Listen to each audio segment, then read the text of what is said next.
प्यारे भक्तों, यह उस समय की बात है जब कौरव पांडव गुरु द्रोणाचार्य के आश्रम में शिक्षा प्राप्त कर रहे थे। एक दिन गुरु द्रोण ने अपने सभी शिष्य को एक सबक दिया, सत्यमवद, मतलब सत्य बोलो।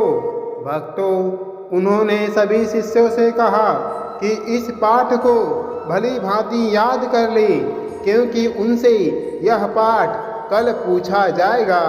अध्यापन काल समाप्त होने के बाद सभी शिष्य अपने अपने कक्षाओं में जाकर पाठ को याद करने लगे। अगले दिन जब सभी शिष्य एकत्रित हुए तो गुरु द्रोण ने सबको बारी बारी से खड़ा कर पाठ सुनाने के लिए कहा।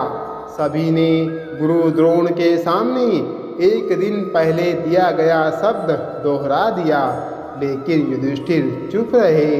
गुरु के पूछने पर उन्होंने कहा कि वे इस पाठ को याद नहीं कर पाए हैं।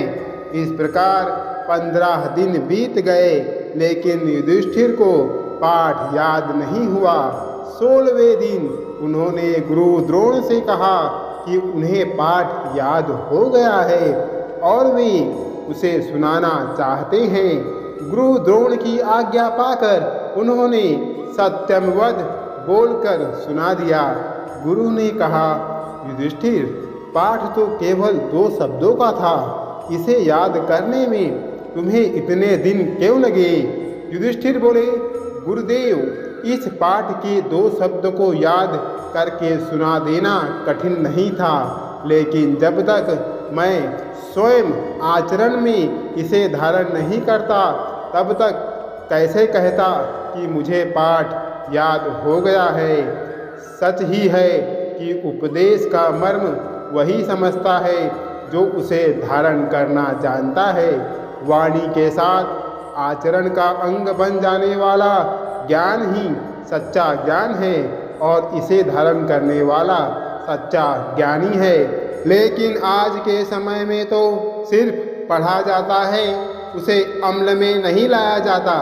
कितने सारे लोग हैं, लगभग सभी ने भगवत गीता पढ़ी होगी, लेकिन युधिष्ठिर की तरह नहीं, केवल ऊपर से पढ़ी होगी, शब्द शब्द पढ़े होंगे। जरा सोचिए, अगर आज के लोगों ने सच में गीता को पढ़ा होता तो आज हमारे मानव समाज की स्थिति क्या से क्या होती। जब तक आप किसी चीज को जान ना लें, तब तक आपका उसे पढ़ना व्यर्थ है।